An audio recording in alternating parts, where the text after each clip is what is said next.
Assalamualaikum warahmatullahi wabarakatuh. Saya Tanjung Bagus ingin mempresentasikan activity diagram. Yang pertama, pendaftaran pasien. Pada proses pendaftaran pasien, petugas pendaftaran memulai dengan membuka menu pendaftaran di sistem. Jika sistem kemudian menampilkan forum input data pasien, petugas mengisi data pasien baru atau mencari pasien lama. Lalu sistem melakukan validasi data. Jika data tidak valid, muncul pesan kesalahan.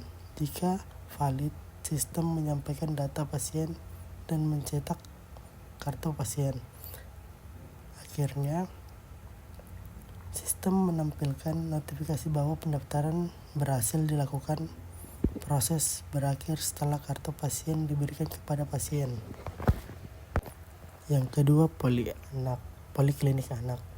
Di unit poliklinik anak, proses melalui saat dokter atau perawat login ke sistem rekam medis elektronik. Sistem menampilkan daftar pasien anak yang terdaftar. Petugas memilih pasien yang akan diperiksa dan sistem menampilkan rekam medis lengkap pasien tersebut.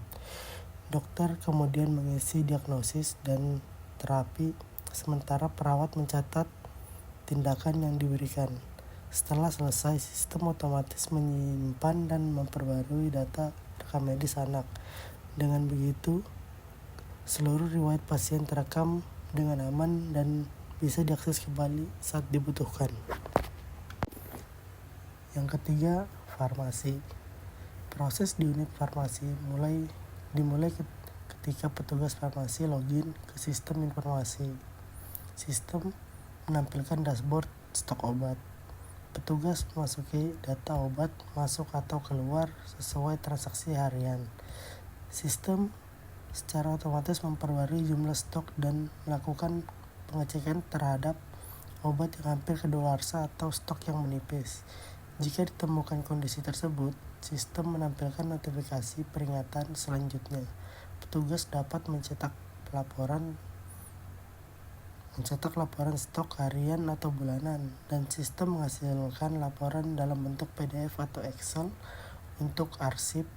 Proses diakhiri setelah laporan tersimpan. Yang keempat, laboratorium. Di unit laboratorium, proses dimulai saat petugas lab login ke dalam sistem membuka menu input hasil pemeriksaan. Sistem menampilkan daftar pasien yang perlu diperiksa, lalu petugas memilih pasien dan menginput hasil pemeriksaan laboratorium. Sistem menyimpan hasil tersebut menunggu validasi dari kepala laboratorium. Setelah hasil divalidasi, dokter dapat langsung mengakses hasil pemeriksaan melalui sistem.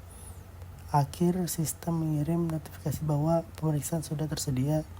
Dengan sistem ini, hasil lab menjadi lebih cepat, akurat, dan tidak dapat tertukar antar pasien. Yang kelima, pelaporan atau administrasi.